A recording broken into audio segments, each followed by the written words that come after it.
Hello and welcome to this virtual lecture course on electromagnetism.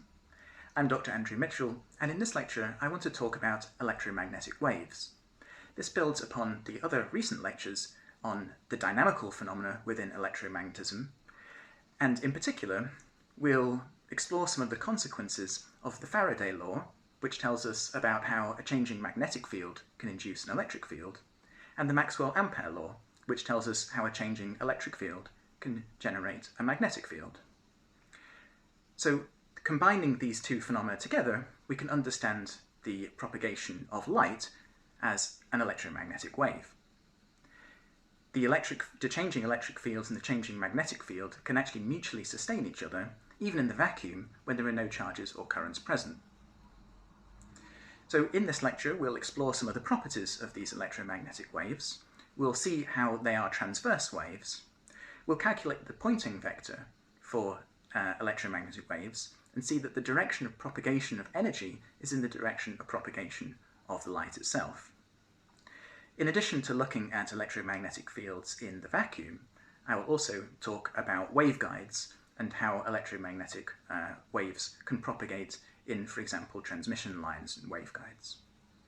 Okay, let's get down to work. So in this lecture, we'll be discussing electromagnetic waves.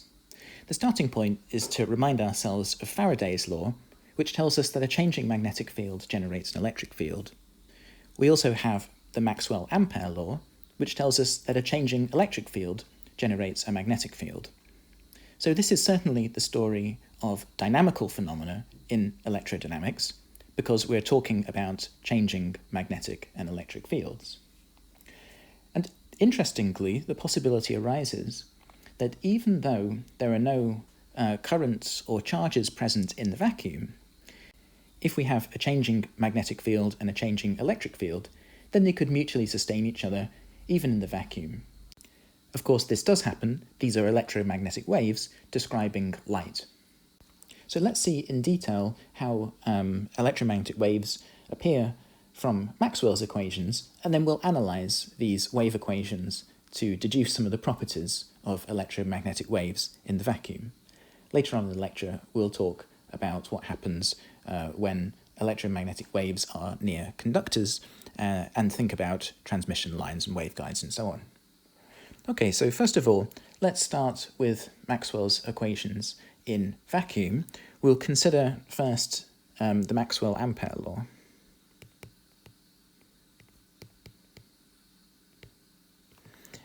And here I'm specifically focusing on the vacuum case when there is no current density, in which case Maxwell-Ampere law reduces simply to the curl of the magnetic field being equal to the rate of change of the electric field. Now, one thing we can do with this is take the time derivative of both sides of this equation.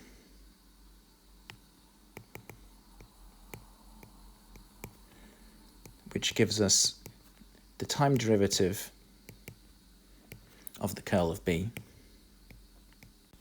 being equal to the second derivative of the electric field with respect to time. But what about this first term? We have d by dt of the curl of B. The curl, of course, consists of spatial derivatives, and we can commute the two operators of the differentiation with respect to time and space because they're partial derivatives, and write this term on the left-hand side here as the curl of dB by dt. And what can we do with the curl of dB by dt? Well, dB by dt could be written as the curl of the electric field by Faraday's law.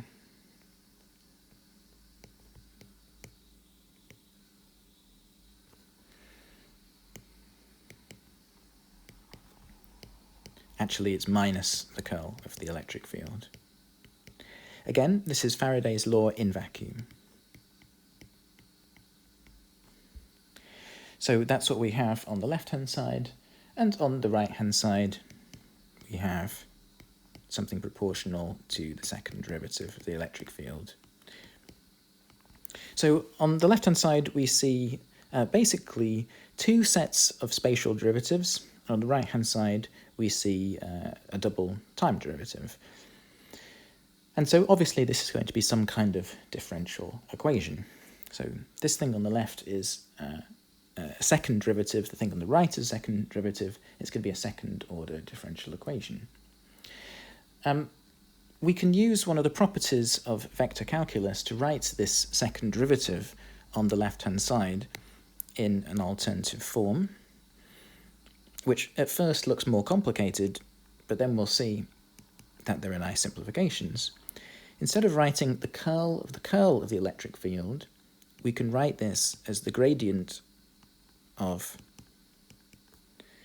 the divergence plus the Laplacian of the electric field. And the reason why this is a nice form is because in vacuum we have Gauss's law, which tells us that this term is equal to 0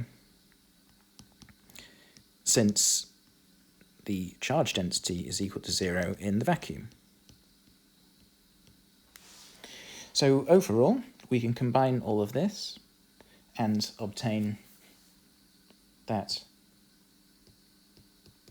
Laplacian of the electric field is equal to mu naught epsilon naught of d squared e by dt squared, the second time derivative.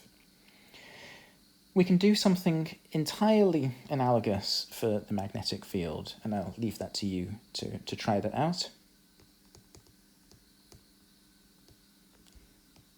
And we get almost exactly the same result, but for the magnetic field.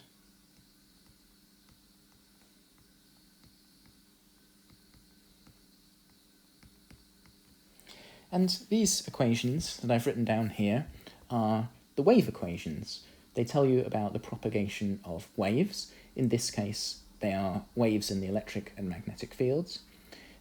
These are electromagnetic waves. They constitute here 6 decoupled scalar second-order differential equations in 3 dimensions. So let's unpack that a little bit. We have 2 vector equations here, and because they're vector equations, we have x, y, and z components on the left-hand side and the right-hand side of both equations. So we can break down these 2 vector equations into 6 scalar equations. These equations are clearly second-order differential equations because we have partial second derivatives of both the electric field and the magnetic field with respect to space and time. These equations also appear to be decoupled in the sense that we appear to have 2 independent equations, one for the electric field and one for the magnetic field, and we can find generalized solutions for the electric and magnetic field independently of each other. However, we'll see that, of course, the electric and magnetic fields are not totally independent and that we must subject them to boundary conditions. Essentially, that's coming from, you can see it from the Faraday law, where we can see that the change in the magnetic field and the change in the electric field are, of course, connected. We'll see in the end that this gives rise to their transversal properties. And finally, these are wave equations, but they're in 3 dimensions. So what this means is that not only do we have vectors for the electric and magnetic field which point in some particular direction in 3D space, but of course we can evaluate the electric and magnetic fields anywhere in 3-dimensional space. So these are not just 1D equations, they're genuine 3-dimensional wave equations. So before we actually come on to analysing the properties of the wave equations for electromagnetism, let's remind ourselves of the general solutions to the 1D wave equation. And the relevance of the 1D equation will become apparent a bit later on when we consider the far-field region of spherical electromagnetic waves, which are basically one-dimensional plane wave solutions. Okay, but first we'll start with this simple revision. Let's imagine a wave equation in 1D for some function f which involves this second spatial derivative. I'm considering propagation along the z-axis, and it also involves, on the right-hand side, the second time derivative. And then there's some constant in here of proportionality between these two second derivatives, and that constant I'll call 1 over v squared. And of course we'll see that the v here is the velocity of the wave propagating in the z direction.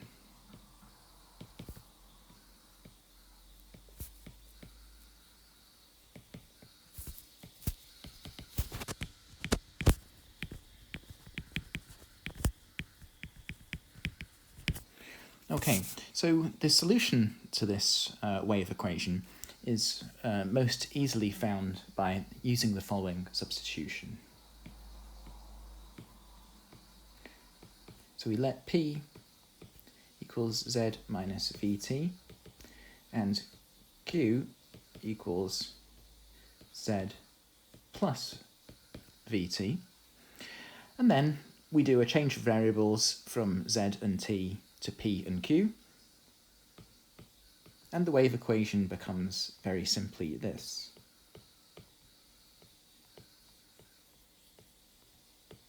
And I will leave that to you to confirm that result, but it's rather straightforward. And of course, because this is a second order differential equation in P and Q, we have a mixed derivative here on the right hand side that's equal to 0, we have extremely simple solutions to this equation. We have a function f of P and Q that can only be the sum of functions involving either P or Q, and I'll call those two arbitrary functions g and h. G will be a function just of this variable P, and h will be a function just of this variable Q. So just to write it in terms of the original variables, I have G being a function of this collective object Z minus Vt, and H being a function of this collective variable Z plus Vt. And these G and H can be really any differentiable functions.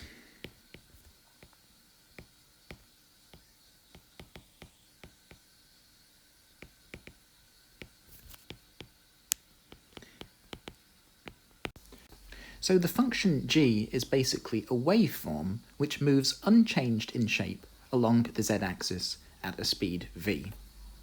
To understand this, let's look at a quick example. Let's consider the value of the function g at two different points in space and time. If we consider some initial position of z0 at time t0, then the value of the function is simply g of z0 minus v t0.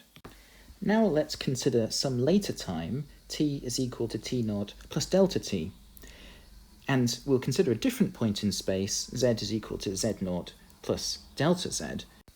So the question is, if the value of the function is going to be the same at time t0 plus delta t as it was at time t0, what position do we have to look at? Then we simply set the two functions equal to each other, which then gives us the condition that the shift along the z-axis is just v times the time difference, delta t. And of course, this tells us that the entire function g of z at a given time t is just sliding along the z-axis with a velocity v as the time increases. So if we imagine some waveform like this at t equals t0, then at some later time, t0 plus delta t, the entire waveform has shifted along the z-axis by v delta t. The entire waveform is propagating with a constant velocity v. So now comparing this to the wave equations that we have for electromagnetism, we can readily identify the velocity of the waves. So making the comparison to our wave equation, we see that 1 over v squared is precisely this constant mu naught epsilon naught, or, put another way, that the velocity is 1 over the square root of mu naught epsilon naught. And when we calculate this value, it is of course the speed of light, c, which is roughly 3 times 10 to the 8 meters per second. And of course, this is one of the great triumphs of Maxwell's theory of electrodynamics, that contained within Maxwell's equations are the electromagnetic wave equations, which describe the propagation of light. And within those equations, we see that the speed of light is itself a fundamental constant of nature.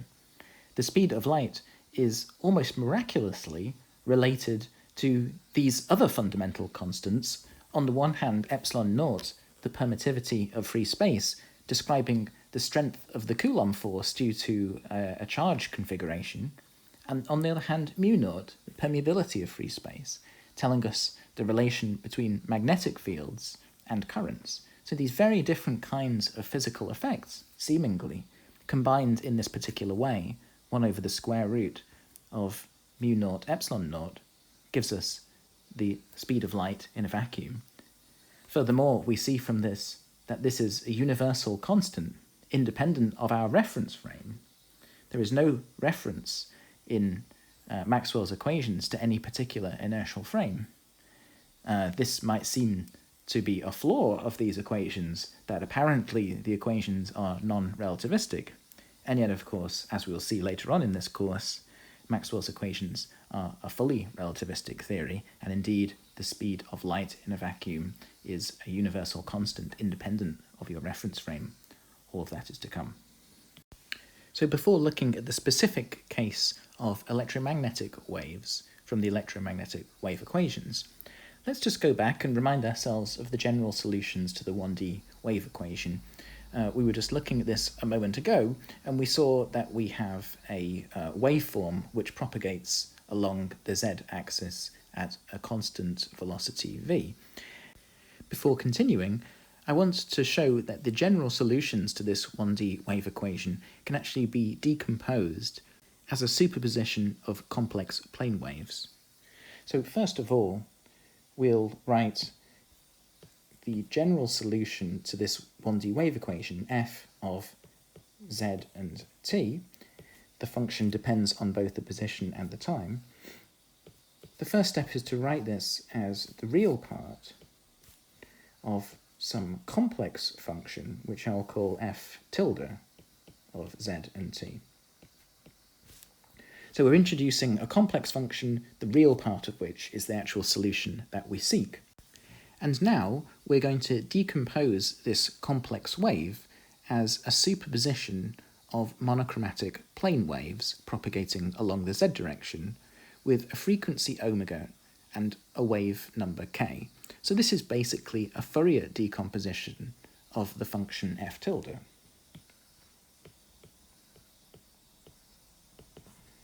So we let this f tilde of z and t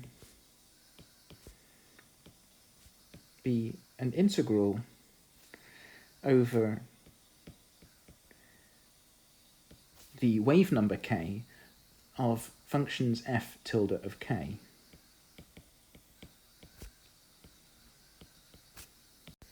And these functions f tilde k contain a complex amplitude which depends on the wave number, and a monochromatic plane wave, which is described by e to the I of kz minus omega t. This is a plane wave in the sense that we have a constant wave number k, and it's monochromatic in the sense that it has a constant frequency omega. And this is implied from the fact that we have a constant velocity v, which of course we can read off as omega over k. So given that the velocity is constant, we know that both omega is constant and also k is constant in our equation for these plane waves. So the trick here is to consider a general function, which is f of z and t, which can be anything, as a generalized function of z and t. And then by a Fourier decomposition, we write it in terms of these auxiliary functions which depend on this parameter k, where now we have a very specific form in which the z-dependence and the t-dependence enter. That is, it's through these Fourier series coefficients, e to the I kz minus omega t. For each of the plane waves, k is a constant and omega is a constant, but in the end, of course, we're summing over all the different possibilities for k, and omega is tied to k through the velocity, v is omega over k. So this is just a clever way of writing the generalized solutions of the 1D wave equation in terms of these monochromatic plane waves. We'll see that this actually is a very useful formulation when considering the electromagnetic waves, which we'll turn back to now. So back to the electromagnetic wave equations. I've written them again here, but this time I've written the velocity of the wave propagation explicitly as c. Also notice an interesting fact, of course, which is that the electric fields and the magnetic fields are both propagating with the same speed, which is c. So first of all, notice that these are, of course, vector equations. And this means that actually there are 6 equations here. There's the x, y, and z components of the electric field, and there's one equation each for those 3 components of the electric field, and then there's the x, y, and z components of the magnetic field. And so overall, there are 6 equations.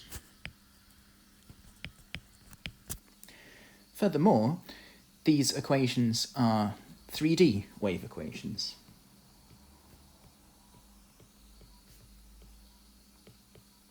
Rather than 1D wave equations, meaning that, for example, if we take the x component of the electric field, Ex, this is actually a function of x, y, and z, as well as time, of course. And that's because, even though this is just the x component of the electric field, it is a field that exists everywhere in 3-dimensional space. So let's now just consider one of the components of one of the fields. Let's consider, for example, Ex, the x component of the electric field. Let's write down the wave equation for this x component of the electric field. Of course, we get the following. And we see that this is more complicated than the 1D wave equations we were studying previously, because we've got partial derivatives not just with respect to z and t, but also with respect to x and y. And of course, we have very similar equations for the y and z components of the electric field, and also the components of the magnetic field. And as before, we can now write down the general solutions to such a 3-dimensional scalar wave equation. We first write down complex functions, and then we do a spectral decomposition in terms of plane waves, which are basically the Fourier eigenmodes. The first step is to let the x component of the electric field as a function of spatial coordinate r vector and t for time be equal to the real part of some complex wave. The second step is to decompose this complex wave into the sum or the integral over complex plane waves, each parameterized by a wave number k. And because we're looking at the 3D wave equation here, the k is a vector with components kx, ky, and kz. And we're integrating over the full 3-dimensional vector space of k. These complex plane waves take a very specific form. We have the product of some complex amplitude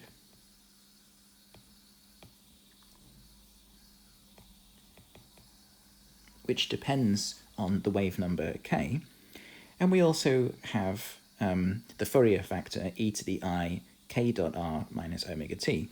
And we see here, therefore, from this expression, that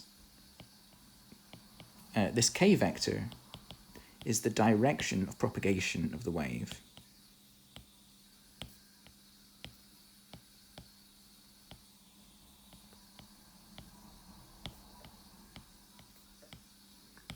And we also see that the velocity, which is, of course, in this case equal to the speed of light, is just omega upon k. K here, of course, is the magnitude of the k vector.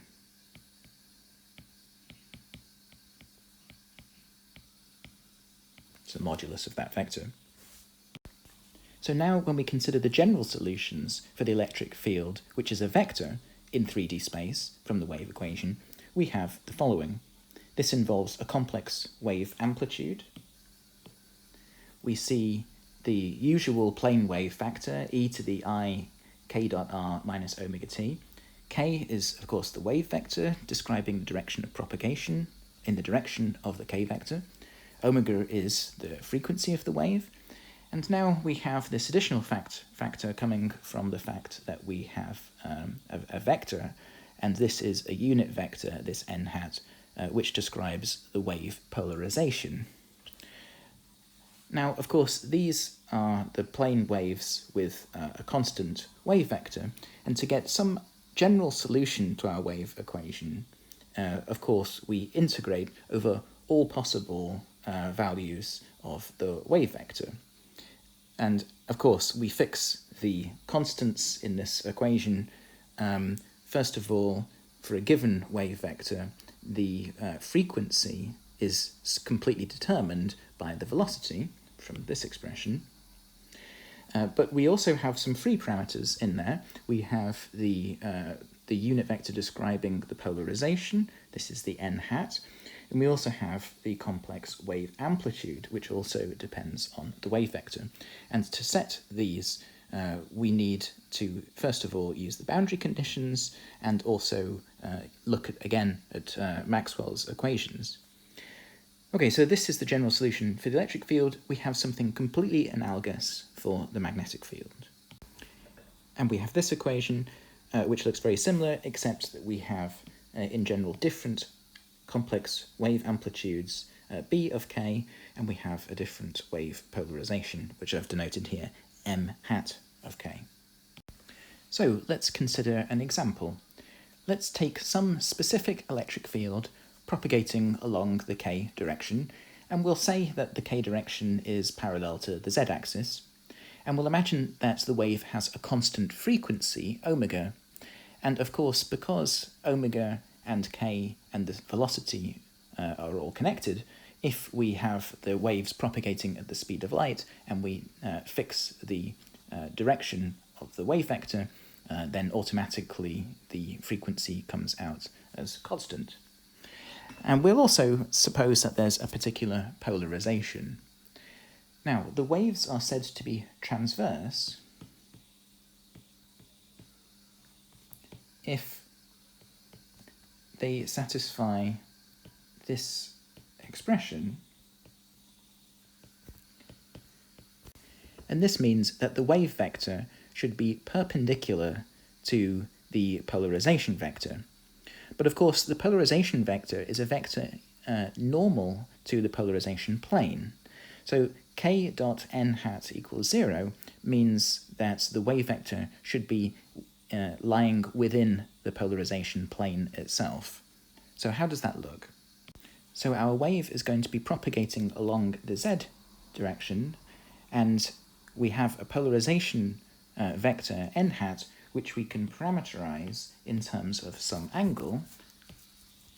Let's suppose that this n hat will be cos of theta in the x direction plus sine of theta in the y direction, and of course this guarantees that k dot n hat is equal to 0, so we'll look at the transverse wave case here explicitly because n hat doesn't have any component along the k direction, which is parallel to z.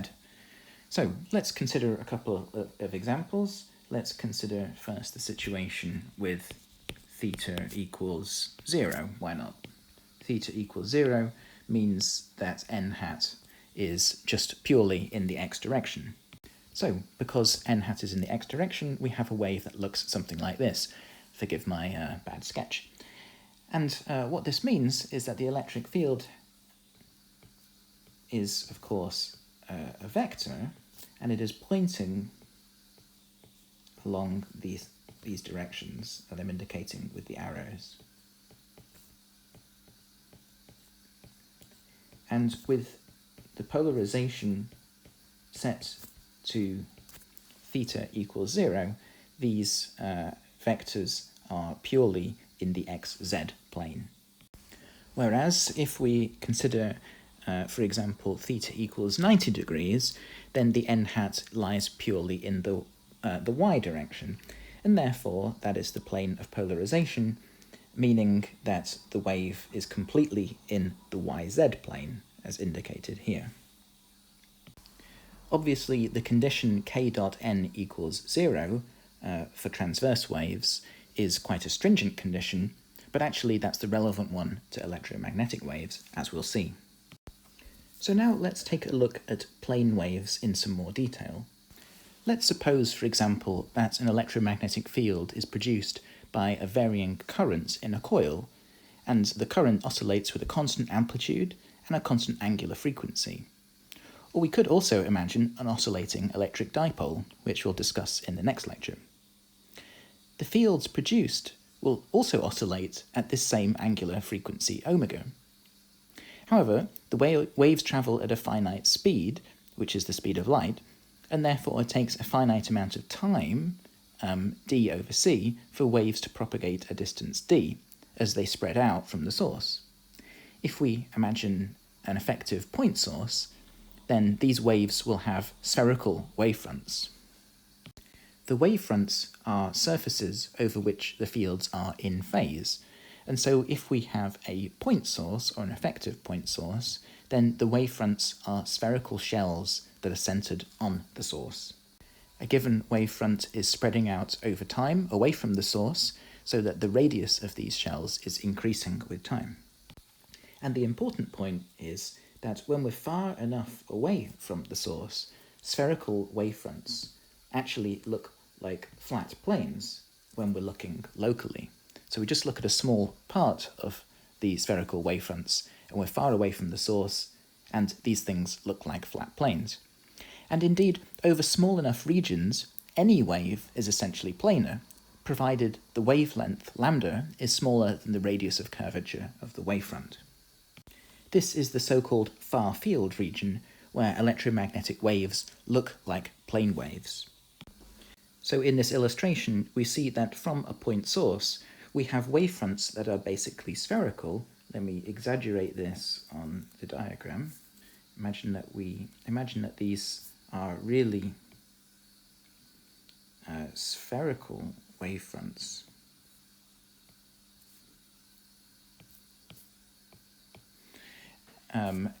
However, when we look far enough away, for example in this, or specifically I should say, in this far field region, then these wavefronts look essentially flat. And so in the far field region, we see something that really looks like plane wave propagation. So without loss of generality, let's assume that our plane waves are propagating along the z direction.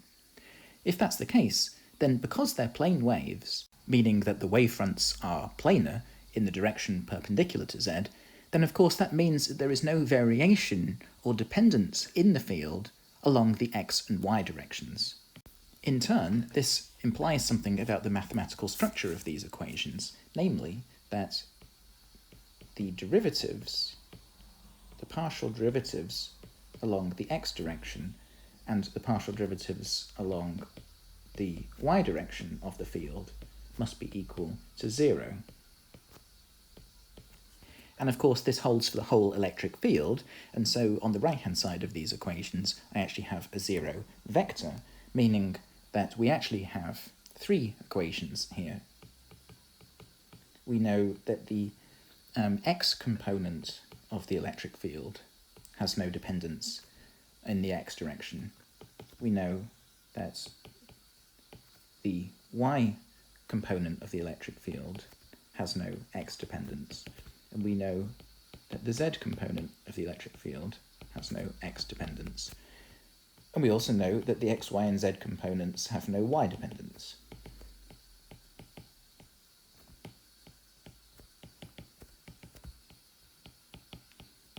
And so overall, we have actually 6 constraint equations arising from the plane wave form of these solutions.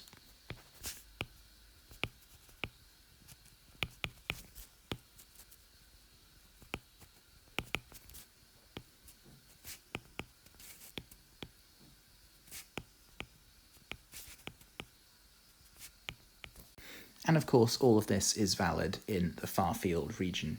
And the same thing applies for the magnetic field. So the only non-vanishing derivatives are those with respect to the z direction. So dE vector by dz is not equal to 0. And again, it's the same deal for the magnetic field.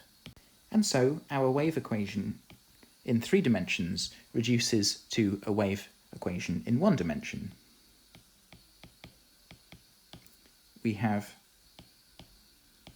that the second derivative with respect to z of the electric field is equal to 1 over c squared of the second derivative of the electric field with respect to time.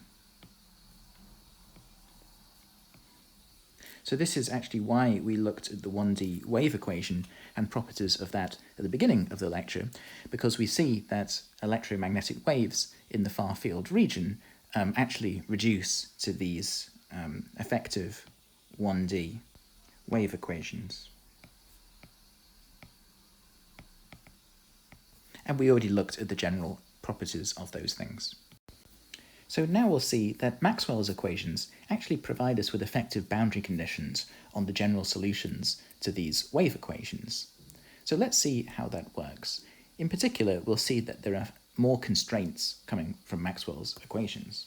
Let's take, for example, the Coulomb law, or Gauss's law in the vacuum, which tells us that the divergence of the electric field is equal to 0. And again, let me just write this. That's true in the vacuum. So we'll consider here waves in the vacuum, electromagnetic waves in the vacuum. And this is a constraint equation for sure. It tells us that the derivatives of the electric field are related.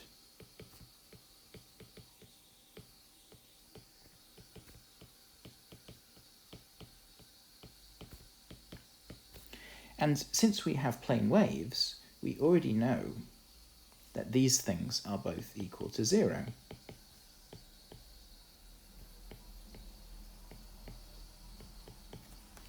So we find a new constraint from Gauss's law or Coulomb law, which is that the partial derivative of the z component of the electric field along the z direction is equal to 0. And similarly, we can use the divergence of the magnetic field equal to 0 by exactly the same line of argumentation. It tells us that the z component of the magnetic field has no dependence or variation along the z direction. And z is our direction of propagation, and so what it tells us is there's no variation of the electrical magnetic fields along the direction of propagation of the waves. The electromagnetic fields are therefore perpendicular to the propagation direction, and of course this implies that the electromagnetic waves are transverse. We only have variation in the x and y components of the electric and magnetic fields along the z direction. So electromagnetic waves are transverse, and so we can write down these general equations for propagation of the waves along the z direction. So these equations are specific for propagation along z.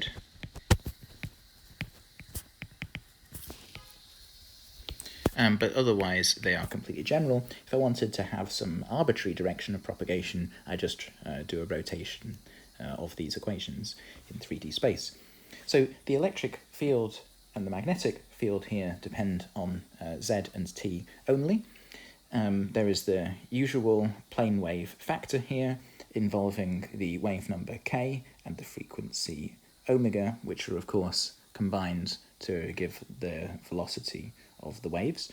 And then these amplitudes here have a vector associated with them, and the vector is such that when I dot it into the direction of propagation, here z hat, I get 0, and of course that's the definition of the transverse wave.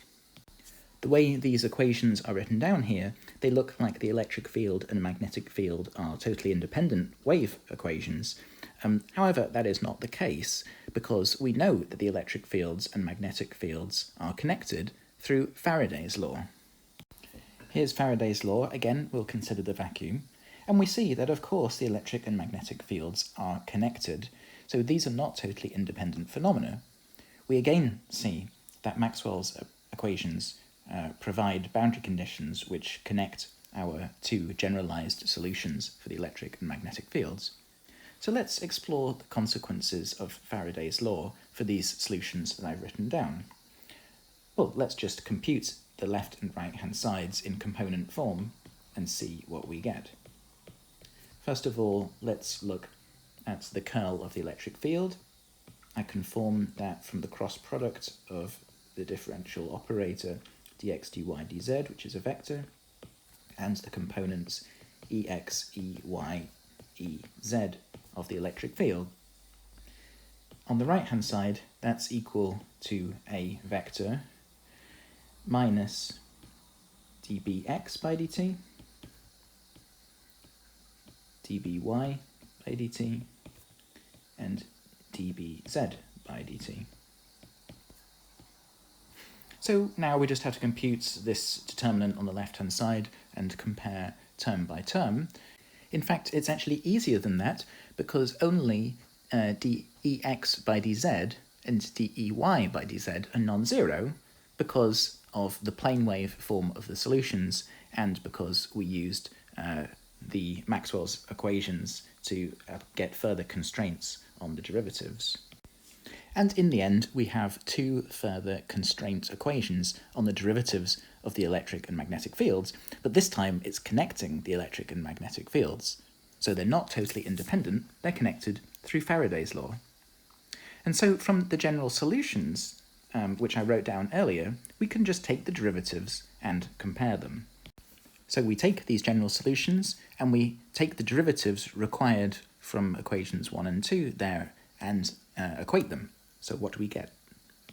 So the first of our equations yields this expression, which therefore implies that the y component of our E0 vector is related to the x component of our B0 vector, and the constant of proportionality is minus omega upon k. Okay, let's have a look at equation 2. What does this give us? Well, we see here that the x component of E0 is related to the y component of B0. And so we get this condition.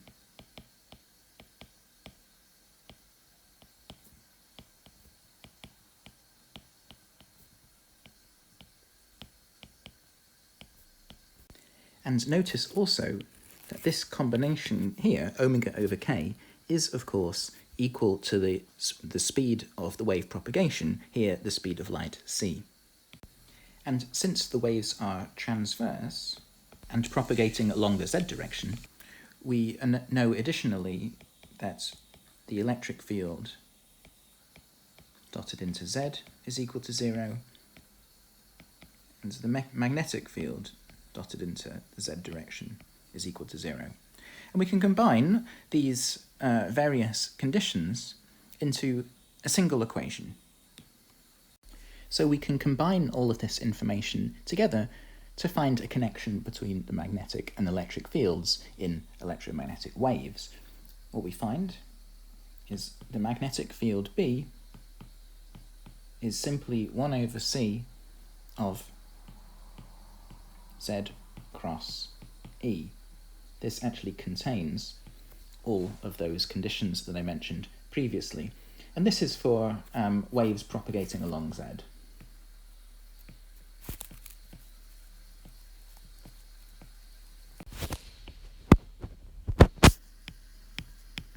If the waves were propagating along some other direction, let's say the x direction, then we'd simply replace here the z hat by the x hat. So this equation contains in it the fact that we have transverse waves,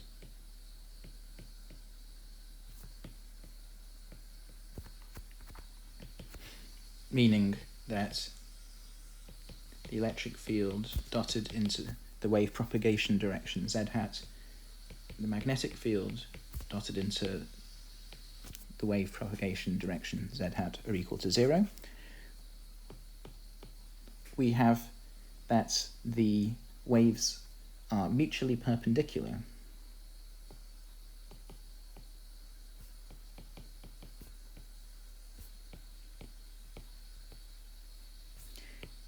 And that arises because the expression for B here is related to the expression for E through the cross product with Z. So B is mutually perpendicular to both Z and E. So we can write this another way by saying that E dot B is equal to 0. And finally, we see that the waves are in phase.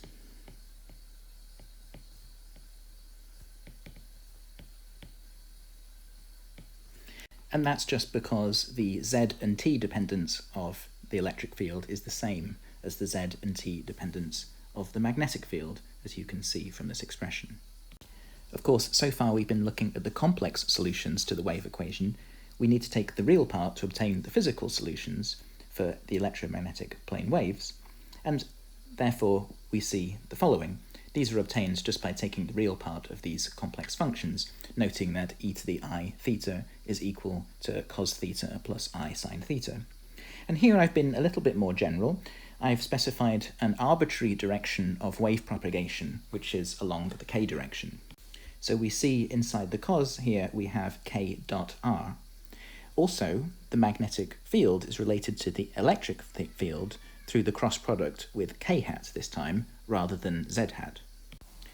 And the omega in this expression is, of course, the frequency of the wave, such that omega over k equals c is the wave velocity, the speed of light.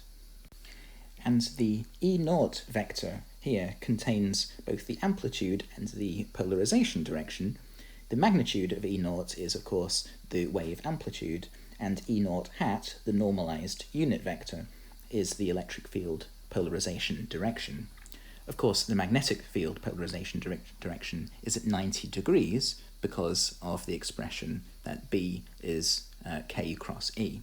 The magnetic field is mutually perpendicular to both the propagation direction and the electric field. And both the electric field and the magnetic field are, of course, both perpendicular to the direction of propagation, and the waves are transverse. One other thing to note from this expression, which is rather interesting, is that the amplitude of the waves, E0 over B0, is actually equal to c, the speed of light. And the speed of light is rather large, which means that the magnetic field is much, much weaker in amplitude than the electric field. Finally, I've included in this general solution this quantity delta, which is just the phase of the waves. It's a constant shift in the profile of the waveform. That's just something trivially set by the boundary conditions. Okay, so let's have a look at what these things look like. Let's imagine that our waves are propagating along the z direction as before. So here in blue, I've plotted the electric field, and that's something that's polarized in the yz plane. And as soon as I fix the amplitude of the electric field and the polarization, given that I know the waves are propagating along z, I have everything I need to determine completely the magnetic field. And as I've illustrated here, the result must be that the magnetic field, here drawn in red, must be polarized in the xz plane, meaning that b0 unit vector is y hat, the unit vector perpendicular to that plane, and of course the waves are still propagating along z, they're transverse waves. We also know that the magnitude of the magnetic field is c times smaller than the magnitude, or the amplitude I should say, of the electric field, and so the way I've drawn it here on the figure, where they look of comparable magnitude, really what I'm plotting in red is c times b. The electric and magnetic fields are transverse and mutually perpendicular to each other. In the previous lecture, we looked at energy stored in electric and magnetic fields in dynamical systems. We saw that there's a concept of energy conservation, or rather more powerfully of local energy conservation, encapsulated in the so-called work-energy theorem, which tells us that the energy in some bounded region may increase or decrease exactly by an amount which corresponds to the energy leaving through the walls of the container. The energy leaving through the walls of the container obviously corresponds to an energy flux, and the energy flux density is itself a vector field.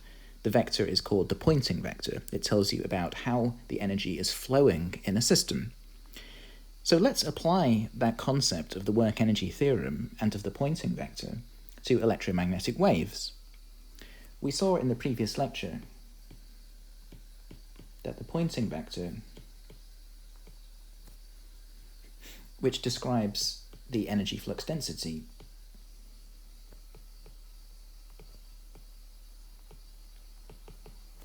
is defined as S is equal to 1 over mu naught, and then simply E cross B.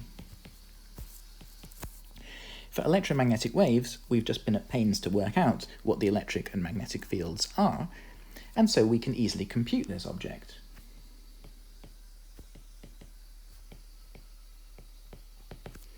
And we see for electromagnetic waves that the Poynting vector S is simply 1 over mu naught of E cross, and then we can use the relation between E and B to write B as 1 over C K cross E. And altogether, that gives the square root of epsilon naught over mu naught times the square modulus of the electric field, and the direction is in the k hat direction. So how did I get this equation? Well, first of all, I notice that the speed of light c is 1 over the square root of epsilon naught mu naught, and then I take E cross k cross E, and that gives me E dot E k hat. So we see that we have the amplitude, or the square amplitude of the electric field, being the energy flux density, and it's in the k hat direction, so it's in the direction of propagation of the wave. Of course, this shouldn't come as a particular surprise, but here we have proved it mathematically, that the energy transferred by electromagnetic waves is indeed in the direction of propagation of the waves, and the amount of energy that's transferred is proportional to the electric field strength, if you like, the square modulus of the electric field. So let's look at a specific example. Let's imagine that we have a wave propagating along the z direction as usual, and we'll imagine that the electric field is polarized along x hat. I can write down now the exact form of the electromagnetic waves. Here they are. And from these, I can simply compute directly the Poynting vector. From these expressions, we get that S is 1 over mu naught E cross B, which is precisely E naught squared over C mu naught cos squared of kz minus omega t. And what direction? It's x cross y, which is, of course, z, because we're working with a right-handed coordinate system. So we see that the energy transferred is also sinusoidal. It's not negative, however. It's always flowing positively along the positive z direction, and that's because we have a cos squared function in here. One final thing we can do is work out the time averaged energy transported. And then I get this result, which is 1/2 of the square root of epsilon naught over mu naught times the electric field amplitude squared, E naught squared. And that's all happening, of course, in the direction of wave propagation z hat. So I obtained this time averaged result here. First of all, I used the fact that c is equal to 1 over square root of epsilon naught mu naught, but then I also considered the average value of cos squared over one cycle, so one full period of the oscillation. And because cos squared goes from 0 to 1, it's always non-negative, then the average value of that function cos squared is just 1/2. So now I want to move on to consider electromagnetic waves in matter. And I don't want to say too much about this. In fact, we'll just consider the case when there are no free charges or free currents around, in which case we can write Maxwell's equations rather simply. Here, E and B are, as usual, the electric and magnetic fields. D is the electric displacement, and we also have H standing in for the magnetic field. So if we have, furthermore, a linear material,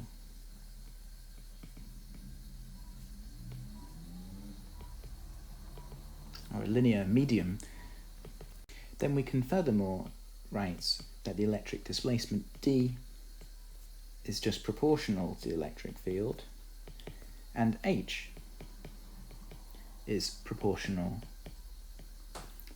to the magnetic field. Furthermore, if the materials are homogeneous, meaning that epsilon and mu do not change from point to point in space, then Maxwell's equations reduce even further.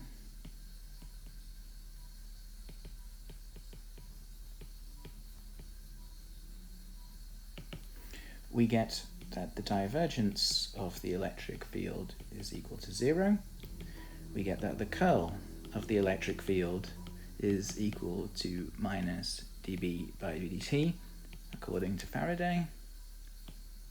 We get that the divergence of the magnetic field is equal to 0, and the curl of the magnetic field is equal to, and this is the important change, mu epsilon dE by dt. That's the Maxwell ampere. So what we see is that Maxwell's equations in a linear medium, provided there are no free charges or currents, actually are exactly the same as Maxwell's equations in the vacuum, except that we've replaced mu naught by mu and epsilon naught by epsilon. So when we solve the wave equations, or when we derive the wave equations, we actually get exactly the same equation as before, except we get a velocity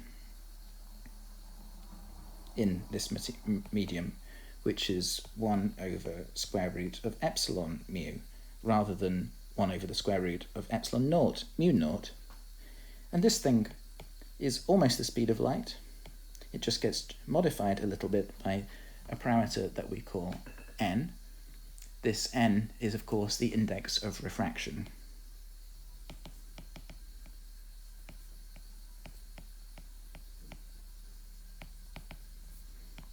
And we have now a formula for n, which is simply the ratio of epsilon mu to epsilon naught mu naught.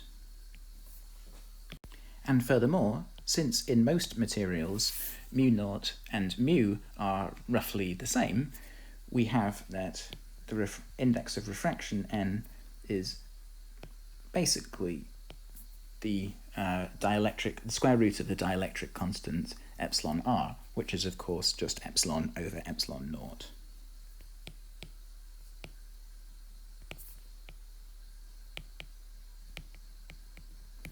So what we see, given that epsilon r, the dielectric constant, is greater than 1, is that the velocity of the electromagnetic waves when flowing through some material is reduced by this factor of n, so the waves move slower in materials than they do in the vacuum.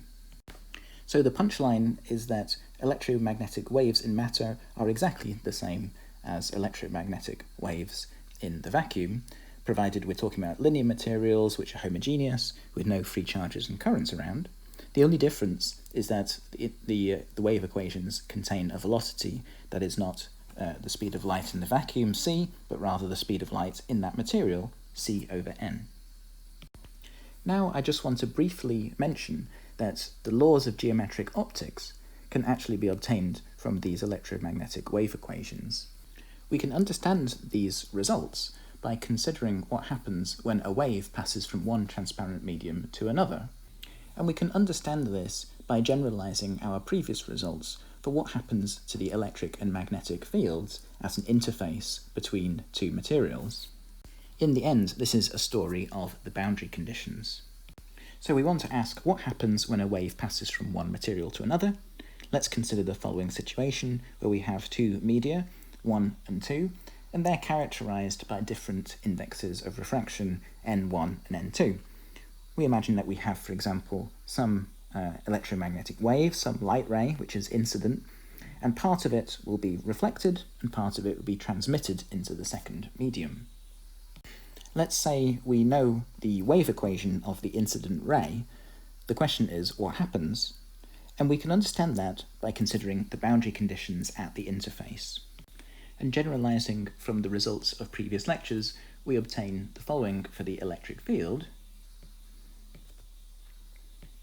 We know that the perpendicular component of the electric field multiplied by the permittivity of that material is equal to the perpendicular component of the electric field in medium 2 times the permittivity of that material. However, if we look at the parallel component of the electric field in medium 1, that is actually equal to the parallel component of the electric field in medium 2. We can also write down the boundary conditions for the magnetic field, which follow as that the perpendicular component of the magnetic field in medium 1 is equal to the perpendicular component of the magnetic field in medium 2, whereas it's the parallel components that are related by their permeabilities.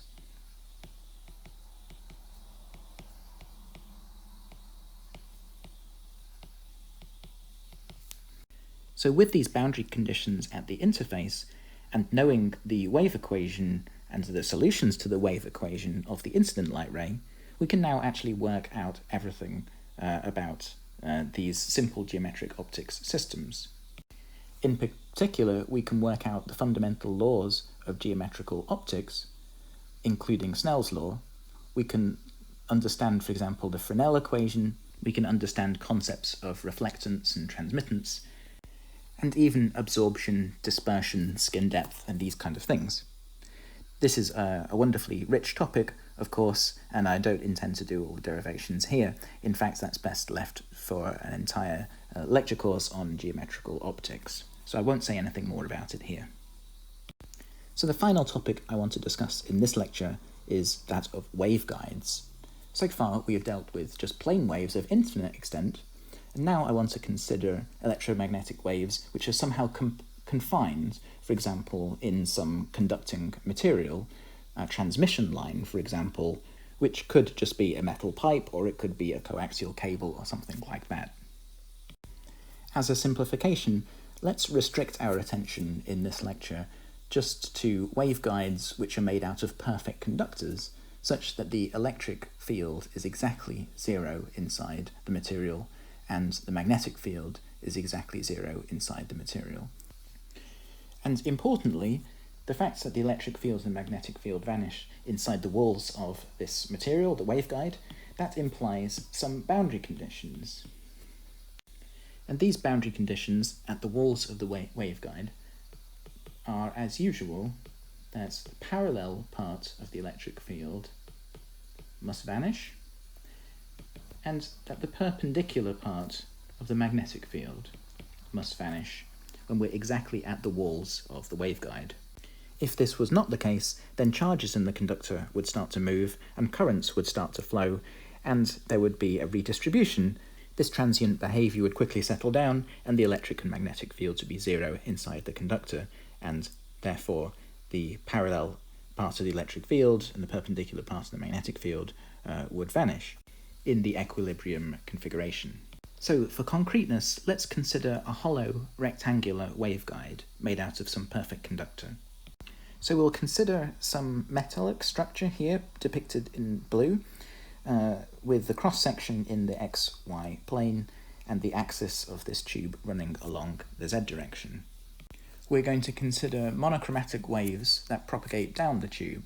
So the electric and magnetic fields have, of course, the generic form, and these generic equations for the electric and magnetic field, of course, must satisfy Maxwell's equations in the interior of the waveguide. And in the interior of the waveguide, we're assuming that we have a vacuum. So these equations must satisfy Maxwell's equations for the vacuum. By plugging these solutions into Maxwell's equations, we're going to get a bunch of conditions between the various components of the electric field and the magnetic field. Those constraining equations will, of course, involve the spatial and time derivatives of the electric and magnetic field, and so in the end we're going to have some differential equations to solve. And a bit of algebra yields the following uncoupled equations for the z component of the electric field and the z component of the magnetic field. So we see simple second-order differential equations for Ez and Bz. Once we know Ez and Bz, we can actually work out all of the other components of the electric and magnetic fields fairly straightforwardly. One can see already from these equations that a possible solution to, for example, the first equation is that Ez is equal to 0. That's a trivial solution to that equation. Likewise, we can have a solution to the second equation if Bz is equal to 0. In fact, it turns out that due to satisfying the boundary conditions of our hollow waveguide, such as the one that I've indicated here on the left, it is not possible to have both Ez and Bz equal to 0 at the same time. If Ez and Bz are equal to 0 at the same time, we call those transverse electromagnetic waves, TEM waves. But actually they are not consistent with the boundary conditions of this problem. However, what we can have is either one or other of Ez or Bz equals to 0. If Ez is equal to 0, we call the waves transverse electric waves, TE waves. Whereas, if Bz is equal to 0, we have transverse magnetic, or TM waves. So let's now look at the explicit solution for transverse electric, or TE waves, in this hollow rectangular waveguide made out of a perfect conductor. We'll find the solutions for Ez equals to 0 for TE waves, which means that we just have this one differential equation in Bz to solve, and we'll solve that using the separation of variables technique. So, because we're looking at TE waves, the Ez equation is trivial, Ez is equal to 0, and therefore we just need to solve this single differential equation here. So we'll assume that Bz can be factorized into a piece depending only on the x-coordinate and a piece depending only on the y-coordinate. And using this separation of variables in our differential equation, we obtain the following, where here we now only have total derivatives rather than partial derivatives because of the separation of the variables. Now we divide by xy, and note that the x and y dependent terms must be constant, and then we obtain this. So we have two different equations. Now we've managed to separate it into one involving just the x-coordinate and one involving the y-coordinate, and these constants are of course connected to the fundamental parameters in the equation, omega, c and k. The general solution for x is as follows. And of course we have boundary conditions that tell us that the x component of the magnetic field must vanish at x equals 0 and x equals a, where a is the diameter of the tube. So we know that the magnetic field has to go to 0 exactly at the walls of the container, and one of the walls is at x equals 0, one is at x equals a. And also, we know that the derivative with respect to x must vanish at x equals 0 and x equals a. This is enough to determine that the constant a in our general solution is equal to 0, and that the constant kx appearing in there must be pi times m over a, where m is an integer, 0, 1, 2, 3, and so on. It's exactly the same argument for the function y, and therefore we can put this together and read off the result for bz, where here m and n are arbitrary integers. This is one given possible solution parameterized by these integers m and n, and we refer to this solution as a particular TE mode. And of course, in general, we can have a superposition of several of these modes. That's the most general solution to this problem. But it's quite convenient to break it down into these different TE modes. Now, by putting our expressions for kx and ky into this expression, which tells us how kx and ky are related to omega, c, and k, we obtain an expression for the wave number of a given TE mode. So a given TE mode Mn has a wave number given by this expression, and in this expression, just to remind you that A here is the dimension of the tube along the x direction, and B is the dimension of the tube along the y direction. The axis of the tube is running along z. And because this expression for the wave number involves the square root of the difference of two terms, it's possible, by choosing different m and n, that we can actually get this k to become imaginary. And that happens when the frequency of the wave, omega, is smaller than some critical value determined by m and n, which are related to the particular mode that we're looking at. And this critical frequency when the k becomes imaginary is referred to as the cutoff frequency.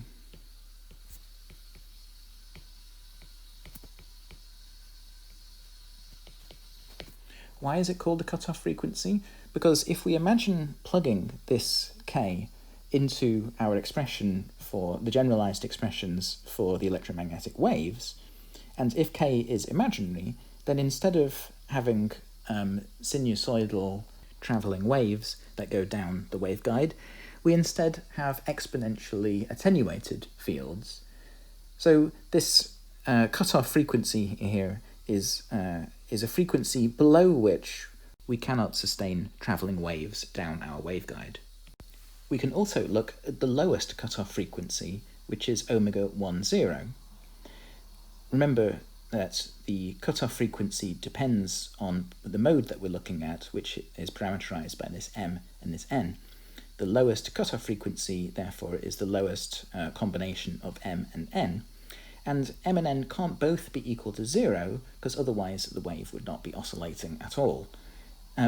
So the lowest one is where one of them is 1, one of them is 0, and I'm assuming here that the dimension A is larger than the dimension B of the tube, and so the smallest cutoff frequency we can imagine is omega 10. That's usually what it's called by convention, and that's just given by c pi divided by A, the largest cross-sectional dimension of the tube. And the important point about this being the lowest cutoff frequency is that if we have a frequency of our electromagnetic wave that's smaller than this cutoff frequency, then it will not be able to propagate down the waveguide at all. So we have to have at least this cutoff frequency, omega 10, in order to get electromagnetic waves to propagate down the waveguide. This is an interesting topic, and there's plenty more one could say about this. For example, we could also talk about coaxial transmission lines, where instead of having a hollow waveguide, we have a wire in the middle, and in that case it can be shown that we can have transverse electromagnetic waves, where both Ez and Bz are both simultaneously equal to 0. I won't go into that in this lecture, and I think I'll leave it there. So in this lecture, we studied electromagnetic waves. We derived the general form of electromagnetic waves from Maxwell's equations in the vacuum. We saw how those electromagnetic waves were transverse, and we saw how the electric and magnetic components are perpendicular to each other and mutually perpendicular to the direction of propagation. We saw how energy is transferred and carried by electromagnetic waves in the direction of wave propagation. We also looked at electromagnetic waves in materials, specifically focusing on linear media, where we saw that the wave velocity gets reduced by a factor of the refractive index. Using boundary conditions of the electromagnetic fields at the interface between two materials allows us, in general, to derive all of the fundamental laws of geometrical optics. We also looked at waveguides, which is a story of thinking about how electromagnetic waves can be confined inside a conductor. And again, using the boundary conditions that we know that the electric and magnetic fields must vanish inside a perfect conductor, we can find the form of the wave propagation down a waveguide. We looked at transverse electric fields in a hollow waveguide, and I mentioned right at the end that we can have transverse electromagnetic waves if we have a coaxial cable. Okay, so that's it for this lecture. Join me again next time for the next lecture, which will be on potentials in the dynamical theory of electromagnetism.